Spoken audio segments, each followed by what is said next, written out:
In this video, we are going to work at evaluating expressions. Our goals, we want to learn how to show our work. Now, showing your work might seem kind of tedious and annoying, but it's really, really important as we get into algebra. If you try to keep all of your work in your head, you'll be able to do the easy problems, but when we get to complex problems, you won't know what to do. So we're going to practice showing our work with the simple problems. We want to avoid negative errors. Mistakes that we make with integers are super easy. We want to avoid those. And obviously we want to get the right answer. Now, evaluate is just a fancy word for find the answer. Find the answer. Do the math. That's all evaluate means.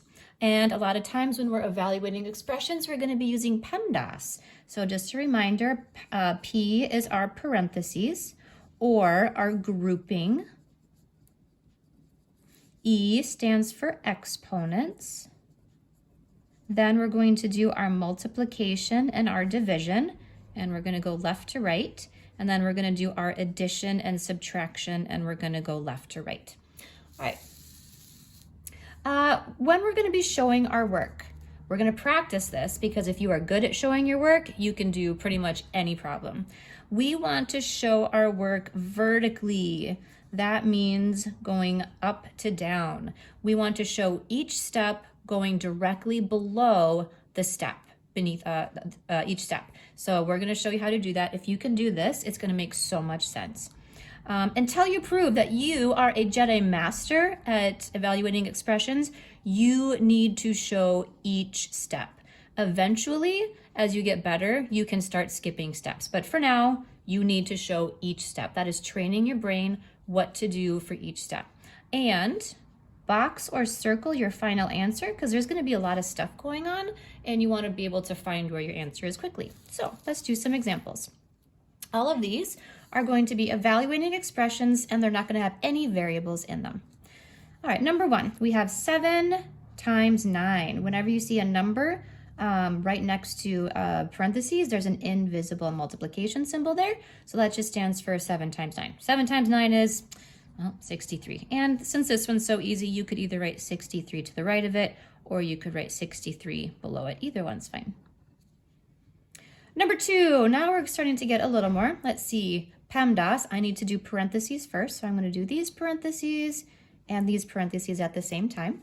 8 times 7 is 56 minus whatever's in here. 6 times 5 is 30.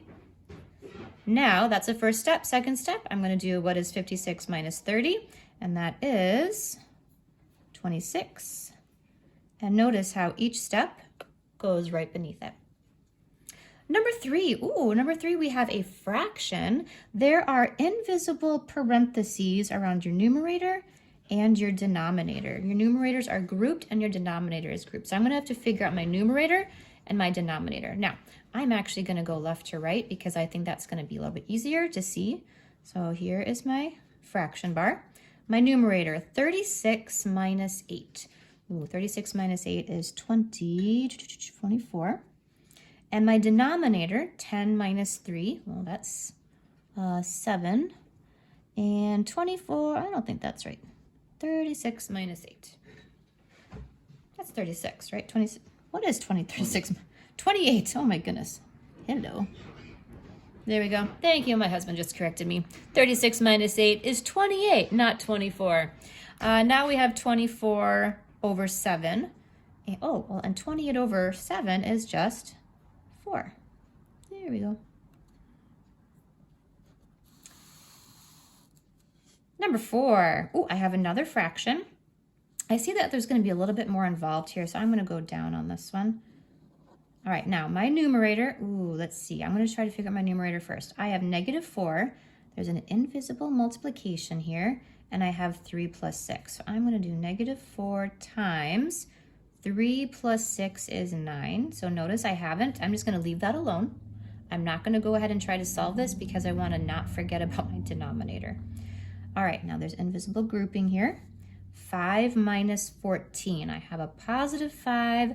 I have a negative 14. All right, so 14 minus 5 is 9, and I know it's going to be negative. So my denominator is -9. Okay, Now I'm going to simplify my numerator. Negative 4 times 9 is negative 36 divided by negative 9. Negative 36 divided by 9, 2 negatives divided make a positive. Positive. There we go. Number 5. Ooh, now I have a negative 3 times this whole fraction, 7 plus 5 over 6. I'm going to figure out what this fraction is first before I multiply it by the negative 3. So negative 3 times, okay, I'm going to simplify my fraction. 7 plus 5 is 12. And then my denominator, I don't have to do anything to my denominator, I just know it's 6. Okay, now I'm going to simplify my fraction again. I still have that negative 3 times, well, 12 divided by 6 is 2. Oh, negative 3 times 2 is negative 6. Now notice, a lot of you might be like, I'm going to try to do lots of stuff in my head. Try not to. Don't do stuff in your head. Write stuff out. When we try to do stuff in our head, we start making very silly, easy mistakes. Last example. Whoa, 20 minus 4 times this whole fractional thing right here. Okay. Now, what I'm going to do is I'm not going to try to figure this out just kind of over here. I'm going to write every step out. What that does is that helps me to remember this 20 over here. What students like to do is they like to try to figure this out, but then because they're doing so many things in their head, they forget that it's being multiplied by 4. Or they forget that they find this amount here, but they forget that they're subtracting that from 20. They don't see the problem as a whole. So writing everything out reminds you to keep that problem as a whole. All right, so I have 20 minus 4. I'm not going to touch that yet. I'm going to just work at simplifying this fraction. My numerator, I'm going to figure out what my numerator is. 5 plus 13 is 18. And my denominator, 3 times 2 is 6. Ooh, and I know that that's going to work out nicely. I'm going to keep writing everything out. Okay, 18 divided by 6 is 3. Now, ooh, I have subtraction. Now that I figured that out, I have subtraction, and now I have multiplication. I know multiplication has to come first, according to Pemdas. So 20, negative 4 times 3 is a negative 12. Oh, and now I have 20 minus 12 is 8. There you go. So we just did 6 problems. You see how we showed our work nice and simple. And remember, don't try to just do things and kind of put them in there. Showing your work in a vertical step, showing the whole problem like this is really going to help you as we get more and more into algebra.